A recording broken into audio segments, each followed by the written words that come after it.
Thinking Tackle, brought to you in association with Picture Canning Company, making television happen.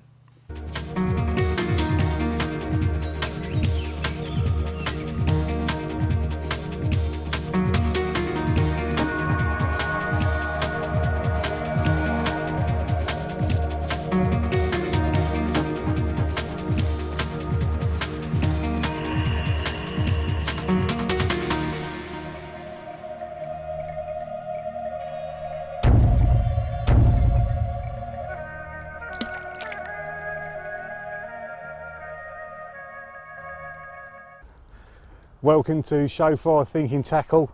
My name's Danny Fairbrass and I'm here with the famous Gaz Fareham, superstar extraordinaire, and we're at Horseshoe Lake in this show. You remember the last time it was really difficult. We had northeasterly winds at Walthamstow, couldn't buy a bite on anything. So 2 weeks later the weather's completely changed. It's a lovely southwesterly and Mr Fareham is doing the business already. What rod, mate? Right in the corner? No, to just across to the far margin, about a rod length or so off it probably. We've seen a lot of fish in this area of the lake, and they're feeding really close to the margins over there. Oh, are you away on the other rod? Yep, it's away, mate. Right.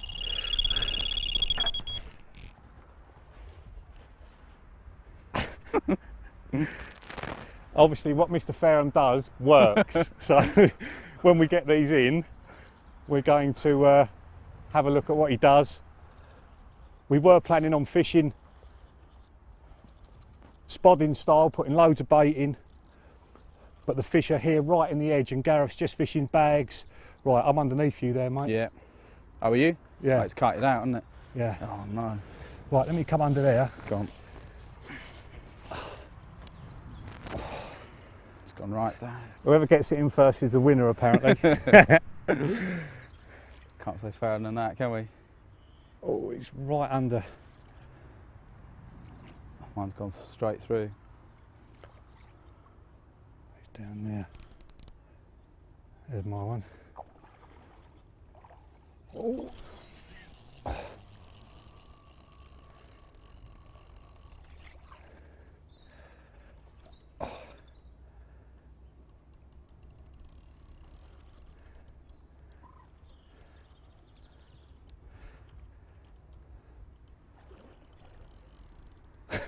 This is not going to be easy, is it? We're still on. No.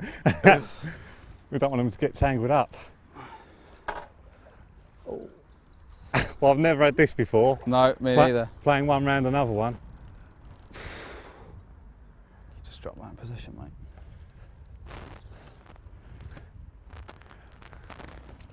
mate. Look at that, they're right next to each other. Look at that. It's dangerous, actually. I've never had another fish hooked as a snag before. No. Right, let me come the other side of you. Go on then, change that. Oh. Oh, he's gone over that way as well now. Oh. Are we caught round each other now? I'm not sure. No, not quite. What's going on here then? I do not know what is going on here. Musical landing nets, isn't it? Tightest swim in the world, right, as well. I'll try and keep this one over here for a little bit while you get that one in. Oh, he's really going, this fish. This is what carp fishing is all about. They've only been in about 15 minutes as well. Oh, I think he's a 20 pounder, this one. Have you got the good one, have you? I think he's a reasonable fish. This is a beauty of Horseshoe, really lovely scaly fish. Lots of them. If you get on them and fish right like Gaz has shown, then you can get bites almost straight away. We've avoided putting any bait in. I've only actually got one rod in the water at the moment. I hope that one doesn't go while I'm doing all this. Just fishing little bags, little softly approach, and it's worked. I believe this is the place where you pretty much started carp fishing, isn't it? Or yeah. Started big a big while carp ago. fishing. Yeah, definitely. I caught had my PB, which was 28. I think it was 28.12 from back here. It was about 95, I think, if I remember rightly. 11 years ago. Yeah. When you were really young. Yeah, when I was really young. I'm getting old now. Old and wise, mate. Yeah. Old and wise. Allegedly. It's really nice to come fishing with different anglers because you get to see different styles. I've been rooting through Gareth's tackle box this morning, just watching all the different bits that he's doing.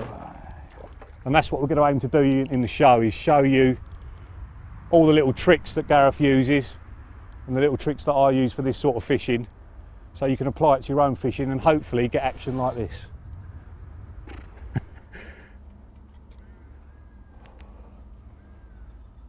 Come on, baby, that's it. Gulp full of air. Get that rod back. Here he comes. First one of show 4 in the net. Oi. Good angling, Mr. Fareham. From now on, I'm not going to fish, all right? You just catch them and I'll drag them in. All right, I can live with that. Right, let's do the net for you on this one.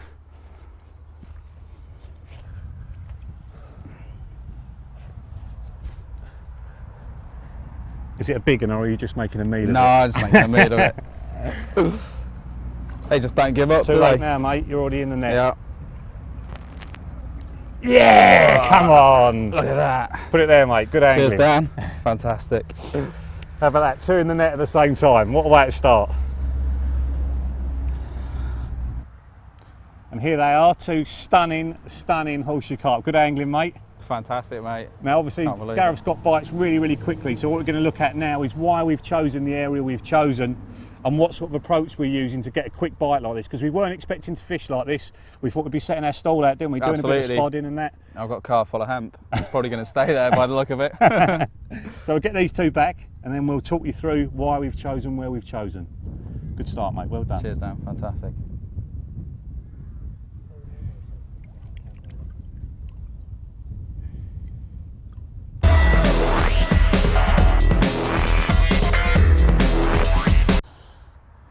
And he's in again. We were going to have a little chat about location, but as soon as the rods have gone out, he's back into another fish. So do you mind talking Kiting while you're right playing, down. mate? Can you do 2 things Yeah, at the same absolutely. time? Right, so why did you pick this spot? So talk us through it. Well, a few things really. I mean, we had a little walk round, and it was just obvious that there was a lot of fish tucked right in here. Right.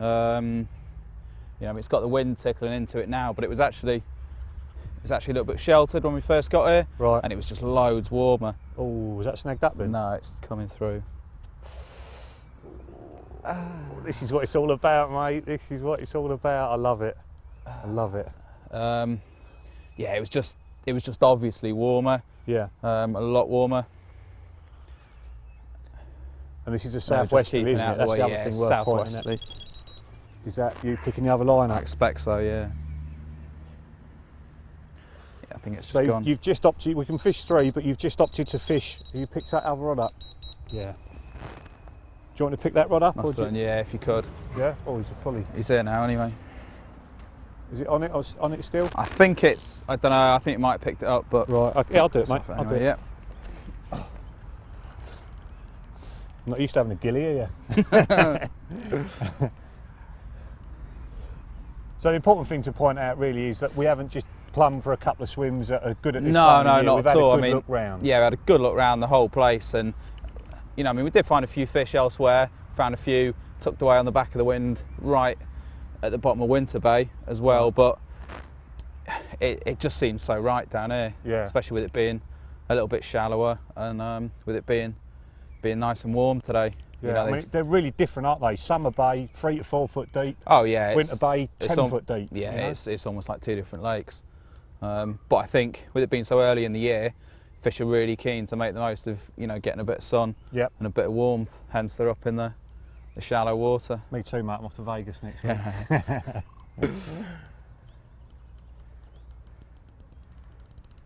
Oh, he's having a go, isn't he? He is, yeah.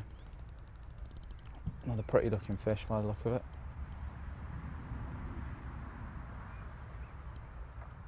Yeah, I mean, this time of year they're so quick to make the most of any sun. Yeah. So up until now we've been avoiding the shallow water. the windward sort of area, Yeah. because of the winds have all been northerlies and easterlies, but now it's southwesterly again. Yeah, it's a lot. Well, I expect it's maybe 12 degrees today. Probably something like that. There we go. Nice gulp of air. That tends to slow them up a bit. Once we've had a look at the location in my swim, what we're going to do is have a look at the rigs, because obviously the rigs he's using are working. I'm really keen to see what they are, because I don't get a chance to fish with him very often. It's always nice to add something else to your armoury that's successful for somebody else. So need to hurry up, mate. It gets dark in 2 hours. He's a fully scaled. Fully scaled, isn't it? Yeah.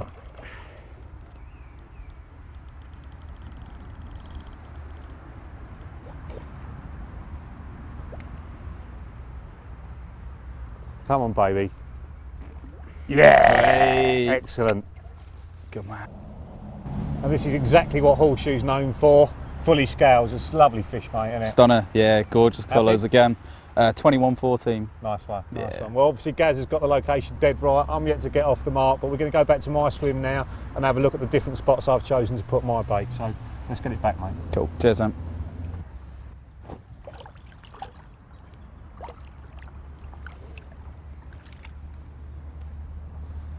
Back she goes. As you can probably hear, we've got the road right behind us, but that hasn't stopped the fish coming in really, really close. And a lot of time it's angling pressure which pushes the fish further out. Now, believe it or not, when we first got here, the fish were as close in as this as I am now. But I wanted to put a rod up there, so I've put the chesties on, flicked one rod up there because the fish were in that calm corner there.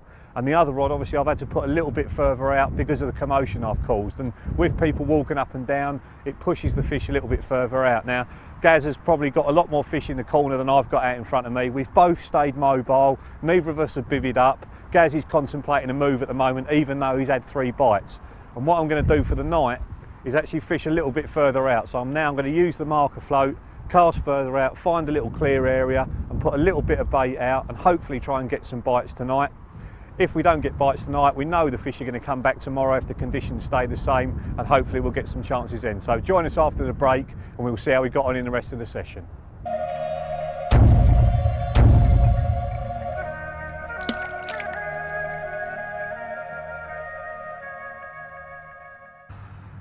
And we are in, but there's a lot of weed on the line. The fish is really kiting round to the right.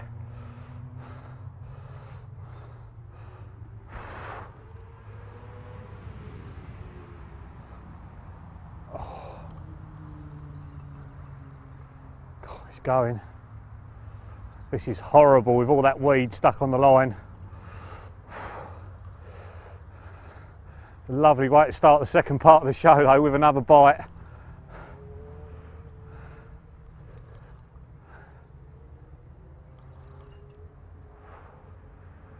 Fortunately, he's tearing back out into open water now, but I've got loads of Canadian pondweed on the line. And all I can really feel is the weed. Fortunately, at the moment, it's not weedy out there. So the fish is not getting snagged up. It's just the old dead stuff that's been out there all winter. You can see the flying back lead back up the line as well. Hopefully, if I lift the rod up, this weed might fall off.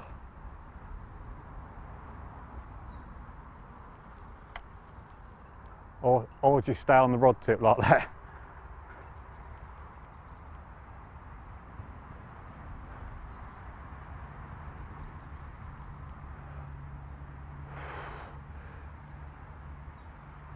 This is not nice playing them like this, I can tell you. It feels really awful with all that weight hanging around the rod tip.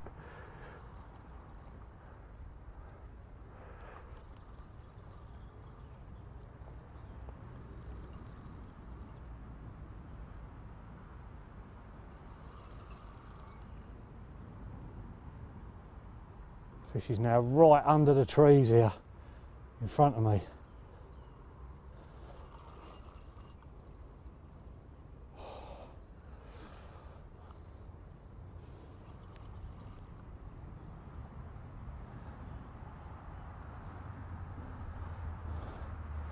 There he is. Oh, just felt the line there just tipping over his pecs. Come on, baby.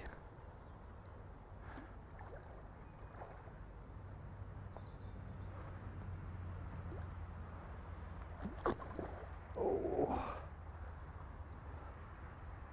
Come on.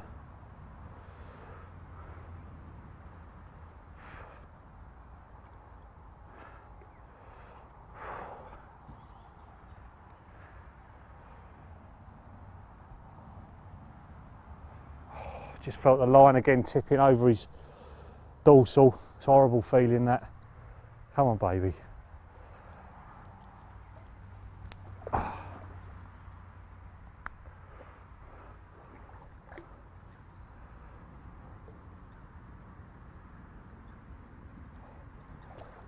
Really, really difficult to feel this fish because of that bit of weed up there.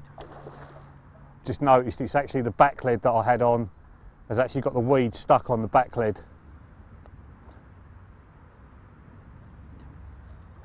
Got plenty of energy, these fish. I've obviously just woken up.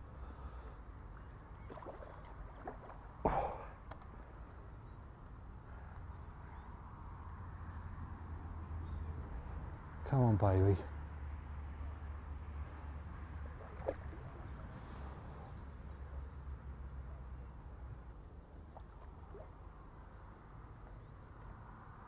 Come on, baby.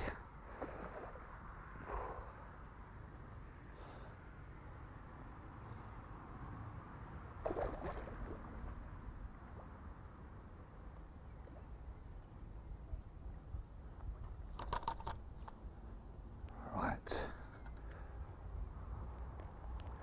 In you come. Come on. Come on. Yeah! Come on! Excellent, well chuffed with that. Oh, let's get that out of the tree. A very, very powerful, certainly 20-pound fully scaled mirror, so I'm well chuffed with that. I'll get the sling and everything ready and we'll show you what he looks like. And there she is, 23¼ pound bar of gold, look at that. Absolutely pucker. Now we're losing the light, so I'm desperate to get the rods back out again.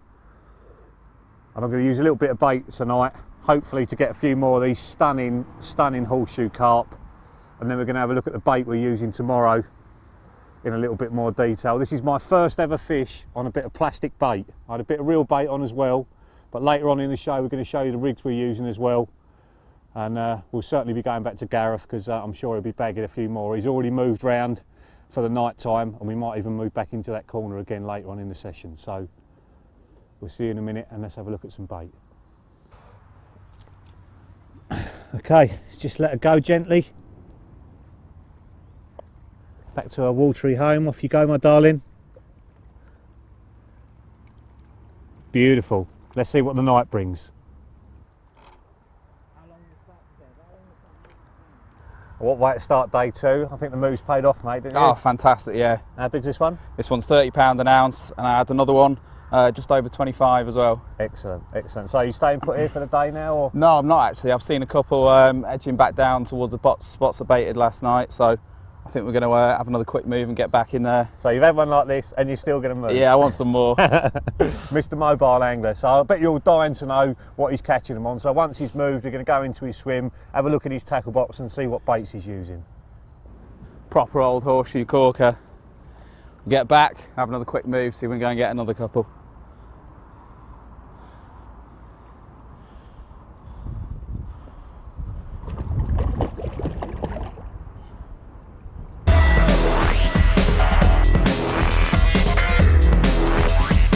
So we're back in Gaz's daytime swim. I'm sure everybody's as keen as I am to have a look through the baits that you're using. So talk us about the little multicoloured things in there. What are they?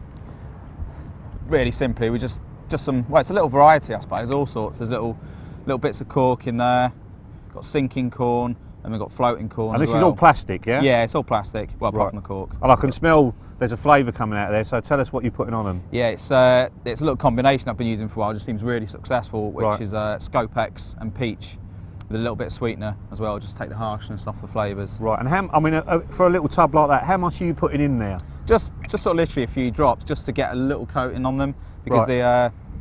they actually take on a little bit of the flavour. Right. So after a few days, it's literally all gone. Right, okay. And are you using that on its own with another bait or what? Yeah, I'm using it in conjunction with because all I want to do really is add a little fleck of colour to the bait. Right. That's all I want to do, especially this time of year when they've just woken up, they're just moving around, just a little glint of really bright colour just to pick up. Right. I'm using them in conjunction, just a little snowman setup, I suppose, with a little 10mm bait. Right. Okay, cool. So that's something I'm definitely going to put into my fishing, because I haven't. Well, the fish yesterday was the first fish I'd ever caught in a bit of plastic. So you've convinced me to try that a bit more. So And it's well worth let's it. have a look at the pop-ups then, because they're obviously a bit special as well. I mean, again, these are really same principle. All I'm looking to do is just add a little bit of colour to the bottom bait setup. It's a mix, pop-up mix I've been using for a few years now. It's just done really well everywhere I've used it. Right. And what are the flavours? It's a combination of citrus flavours, basically, with a few extra little bits and bobs in there. Your own little special mix. Yeah, it's just a personal thing, really. Right. So Okay. I've been using And it for years. you'll remember. I mean, you won't know, but from the last show, we fished at Walthamstow, Yep. and I actually showed the people how to make the pop-up mixes. Yeah. Is it one of those ones that you roll it with eggs, just boil it? And Yeah, that's it? absolutely. It's Right. Polaris pop-up mix with Right. 1 egg. Right, okay. And then the relevant Exactly the same flavours. basically as what I was using. So if you miss show 3, look out for it, because all the information about how to make them is in there, and the flavours that I showed you in that are probably almost as good as these ones, I would have thought. So let's have a look at the dark baits. We've talked about the bright stuff. What about the dark ones? These are little 10mm maple 8 boilies. Right, like gold Again, dust. You yeah. can't get the little ones, can you? No, that's it. But again, it's just something I've used for years, got absolute confidence in it anywhere Right. you go. And it's great because I could put it out here with a catapult, so I didn't have to cause any disturbance with a spod. Right.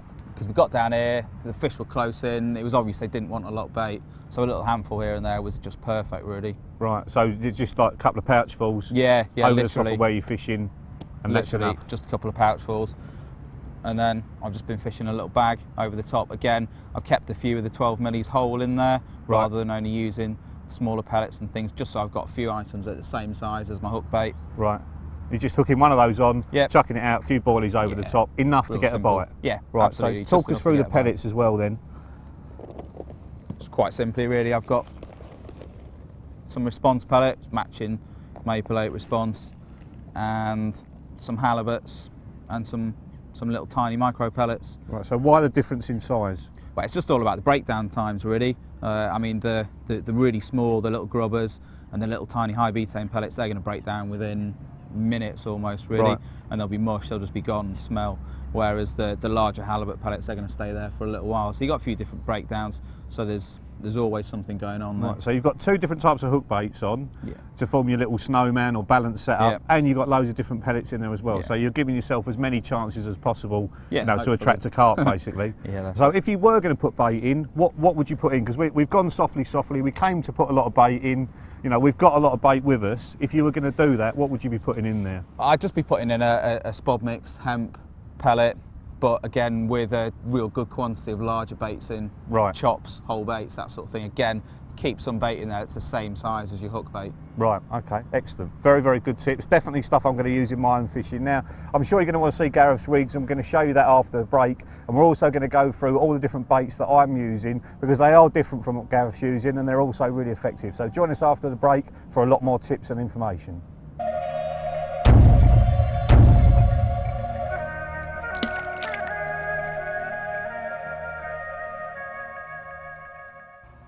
Welcome back to Thinking Tackle. Now, just like Gareth, I'm using quite a few different hook baits because I don't know what gets bites at this time of the year on this lake.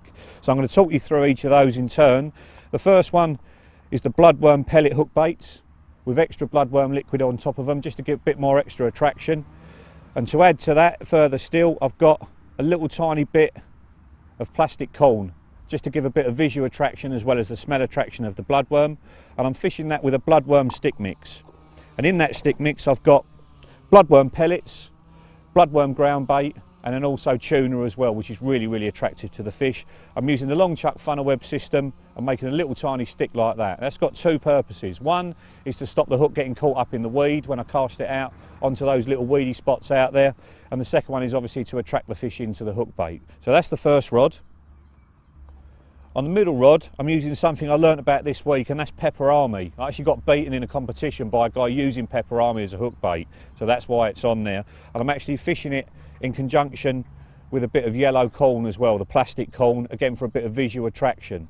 That's being fished with a stick mix the one I just talked about, plus little slivers of pepperami in it as well. I'm using the boilie funnel web system this time because I'm not fishing that far out with it, so it's not cutting my casting down at all.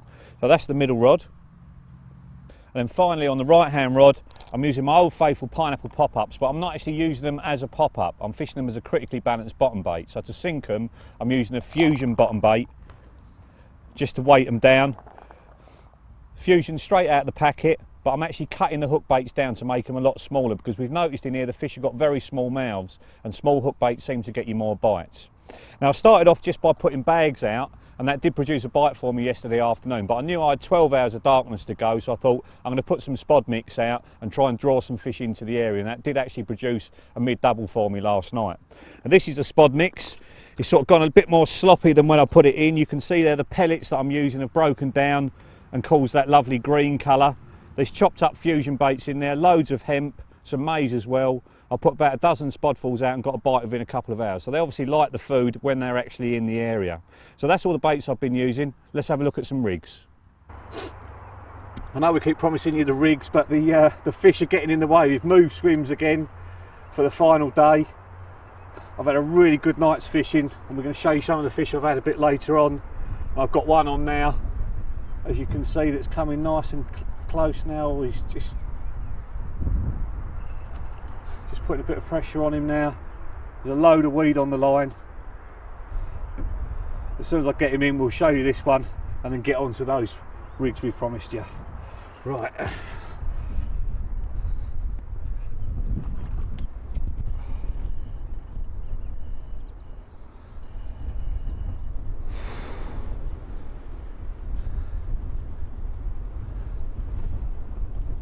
Come on, baby.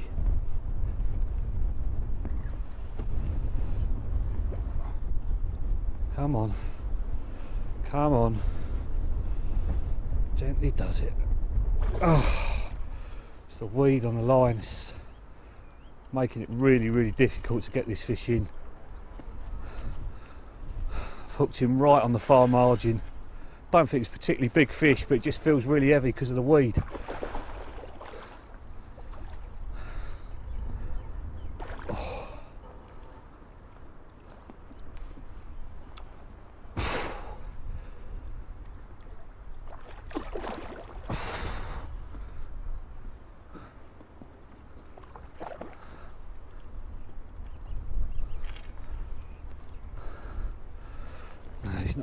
It's not a big one.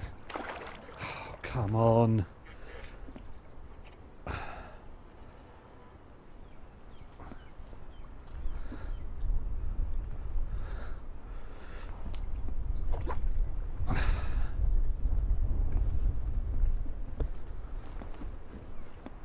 Come on, baby. Get in. Yes! Thank God for that.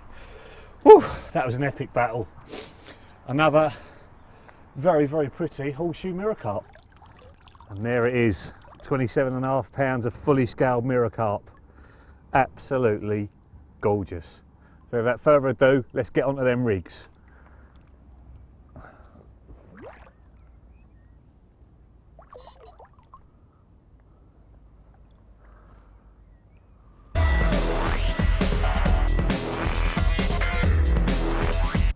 We've had so much action this morning, we've actually had to wind the rods in just so we can show you the rigs that we promised you. So I guess this is the first one where you started the session, yeah? Yeah. I mean, using a slightly longer hook length, about 8 inches really, just because I didn't know what the bottom was like. Right. But the last thing I wanted to do was cast because the fish were already there, so I wanted something that I knew was going to sit okay regardless of the bottom really. Right. Size of hook? Size of hook, it's a size 10 long shank X with the little balance setup that I showed you with the little shrink tube kicker. Right. Coated link, a little blob of putty in the middle. Just to pin it down on the bottom? Pin it down. Right, and the lead system? Little stick clip, leg clip, and a nice small lead, 2 ounce, because again, if it was landing in weed, I didn't want it dragged in far. Right, okay. And then a safe zone leader. Right, so just a softly approach? Yeah, absolutely. Right, okay, so that's the first one. Now we've moved down here, it's a lot weedier down here, and I know you've changed your setup a little bit, Yeah. so let's have a look at that one. Okay.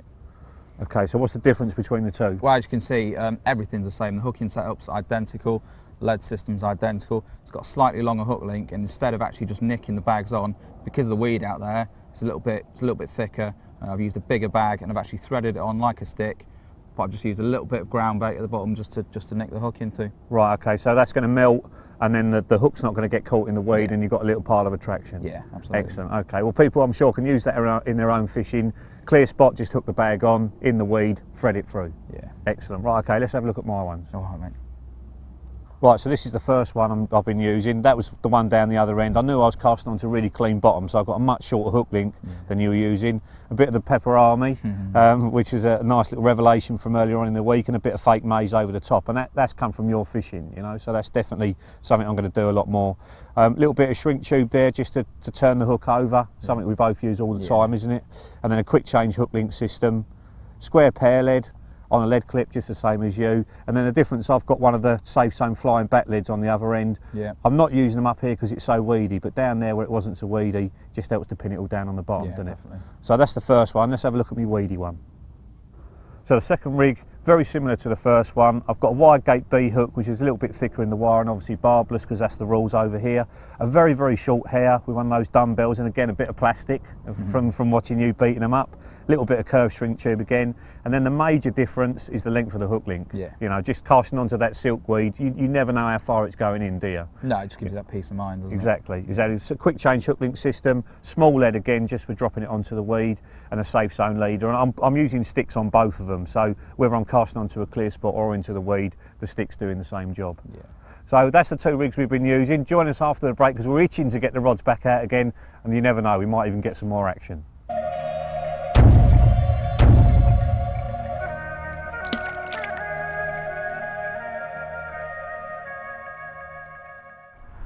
And just to prove to you that the rigs we're showing you are working, the old Carp have played the game again, and we're in on that far margin. Just shows you when you get on these fish in Horseshoe, you can get really, really good action from them.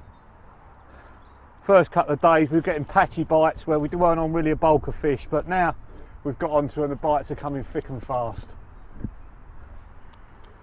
Just keeping in contact with this fish, keeping it out of the weed. I've got literally 90 yards of blanket weed all the way out to where I'm fishing.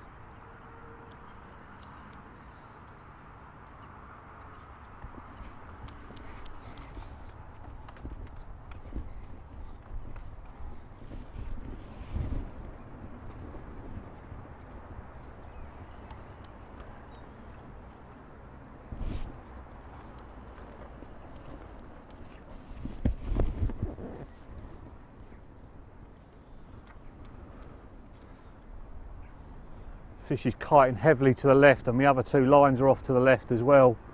Just hoping he stays near the surface and doesn't pick them up, because I can be in all kinds of trouble if he does. So I'm keeping a lot of pressure on him. Right, he looks like he's over the top of one. And now he looks like he's over the top of the other one. So the back leads I'm using have paid off. The only problem is I've either now got to net him very, very close to the bank down here on the right, or try and steer him back over the top of the lines again. Very, very close to the tree there that's just sticking out.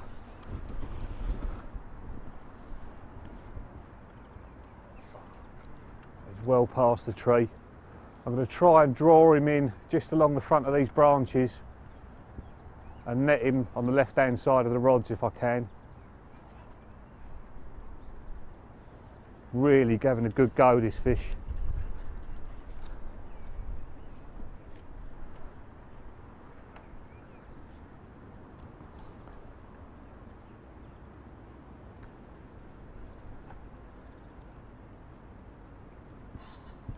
There we go.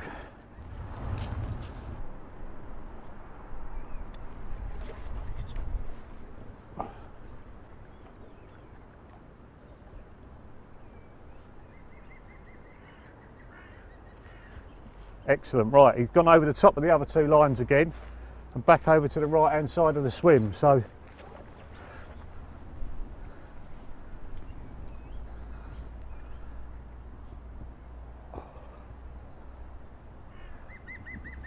God, he's pulling hard, this fish.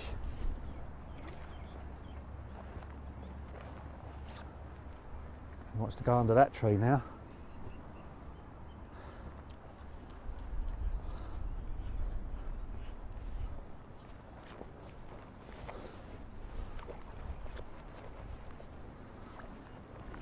take advantage of the chesties.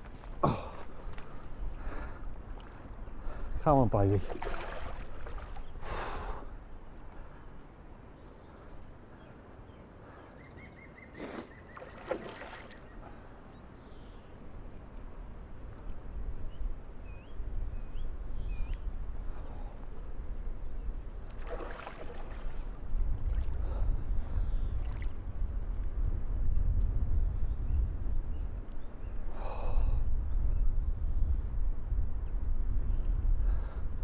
Steering him away from the other lines there. I wouldn't normally give him this much pressure under the rod tip. If he fails up in the other lines, it can cause a big problem because I've got back leads on.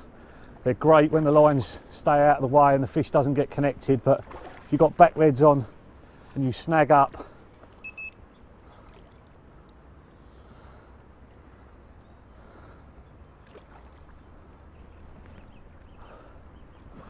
right, he's ready.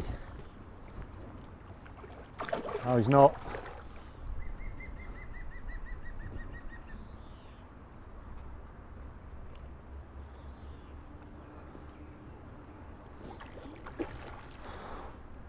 I haven't long woken up, but they certainly got some energy, these fish.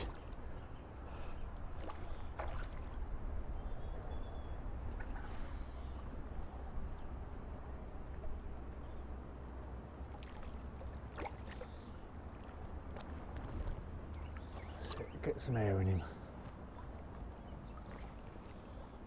Oh. Yeah, oh, yes. Whew, thank God for that. Long range battles, mate. And he's another 20 pounder by the look of him. Top result.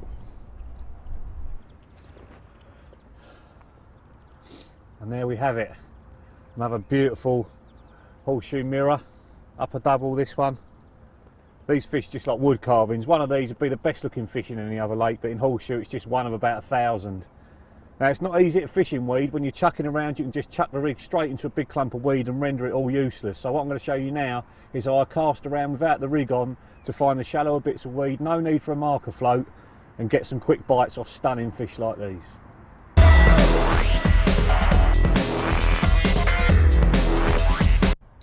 Out in front of me, all I've basically got is blanket weed absolutely everywhere. There are no clear patches at all. Now normally I'd use a marker float to try and find the clear patches, but there's fish already out there, so I don't want to cast that around. So what I've done is just cast the lead out there, felt it down onto the bottom. It feels like it's gone into a big bit of solid weed out there at the moment. So I just pull back into that. Yeah, there's a lot of resistance there, so I'm going to wind that back in. Oh, that's really weeded up. I'll wind that back in and then recast it in another spot. Fill the lead down again, and if it fills with a firmer thump on the bottom, then that's where the rig goes. The amount of weed you've got round the lead when you wind it in is a very good indicator of how deep it is out there. Obviously I don't want to be casting the rig into all that stuff, so I'm going to re-chuck the lead out, feel it down and see if I can find a bit of shallower weed. Okay, we'll put him out just slightly to the left, fill that down. That was certainly a more solid thump, so I'm going to clip up the rod now and just wind him back in. That's coming really, really easy, so that's going to be a spot for a bait. In again, matey? Yeah. Excellent. Excellent. It's nice to be on a few Superb. fish now, isn't it? Yeah, definitely well worth making that move. We've had to stay mobile, haven't we? The weather's not as nice as we would have liked it, and the fish have moved around a lot, haven't they? Yeah, definitely. The forecast didn't quite hold true, did it? No. Had a lot of rain. It's moved them out, hasn't it? Getting close now. It's good because I've put stuff into my fishing from what you do, so I've learnt things as well. Hopefully the public will have learnt things as well. They can put into their own fishing. We've got different rigs that we've used, don't we? You use bags, I use sticks. Yeah. You know, lighter leads, I've tried to put that into my fishing as well now, so it's all good stuff. We came to put a lot of bait in, didn't we? And didn't put any in at all. And it's all stayed in the car. Right, I can do this, mate. Give me that.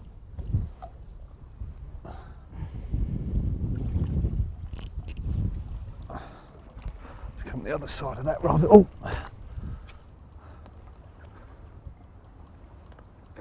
Don't look like a bad one, does it, mate? I can't see from here. I've got the sun right in my eyes. Just walk back.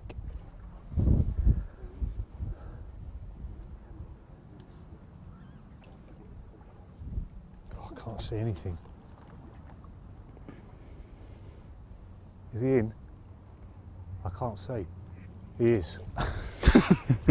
Result. Oi. Couldn't see a thing there because the sun was in my eyes. But Cheers, mate. another good mirror, mate. Is 20 it? pounder, I think. Yeah. Fantastic. No sooner have we netted Gav's fish, and I'm into one as well. It's just taken me in some weed. Really fast moving, this fish.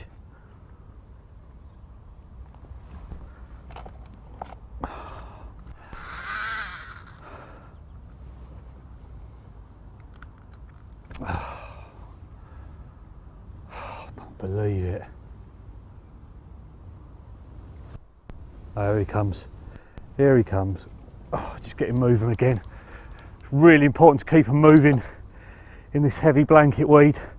Just took my eye off the ball for a second there and allowed him to get into the weed. I'm keeping the rod up really high.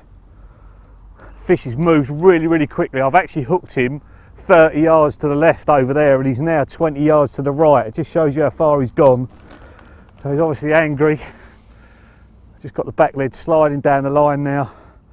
That'll probably get caught on a couple of bits of weed. But as long as I keep the fish moving, I've got every chance of getting him in.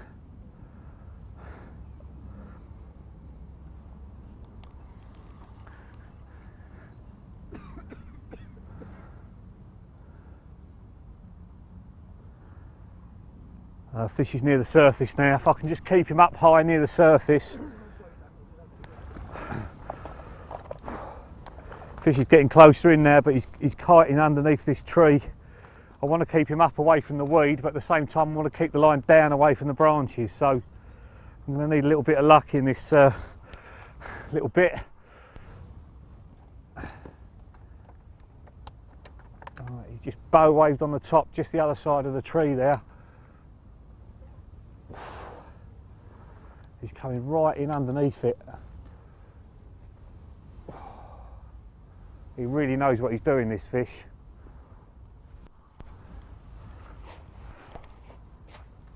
Oh, I'm just getting caught on the branches there as he comes through.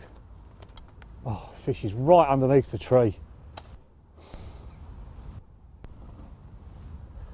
Oh, line's caught on the branches, don't believe it.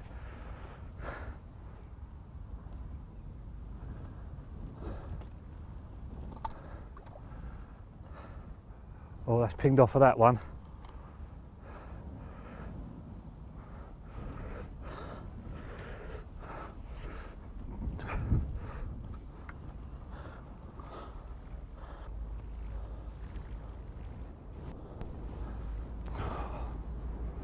Oh, thank God for that.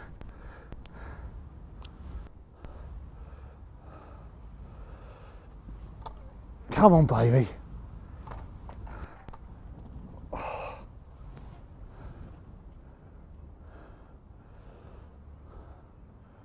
It's like one of the few commons in here. Come on. Yeah! Come on. That is what it's all about. Pucker. Pucker. Well, that's about all we've got time for in this instalment of Thinking Tackle. Thanks very much for coming, mate. Cheers, Dan. It's been an absolute pleasure, mate. Yes, superb session. If you're interested in fishing Horseshoe, you need to be a member of the Carp Society, and you can get details of that in the Angling Press. We'll certainly be coming back for a bit more, won't we? Yeah, without a doubt, mate. Excellent. Thanks very much for watching, and we'll see you in show 5.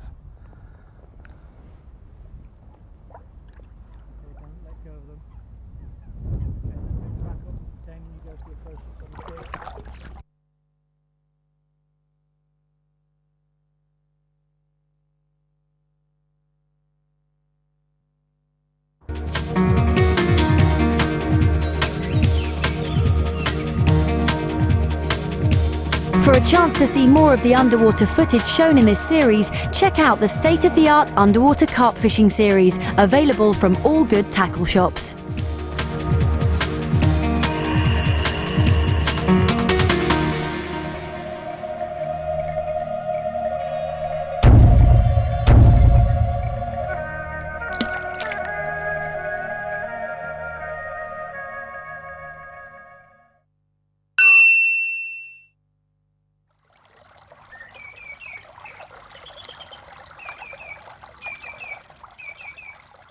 Thinking Tackle, brought to you in association with Picture Canning Company, making television happen.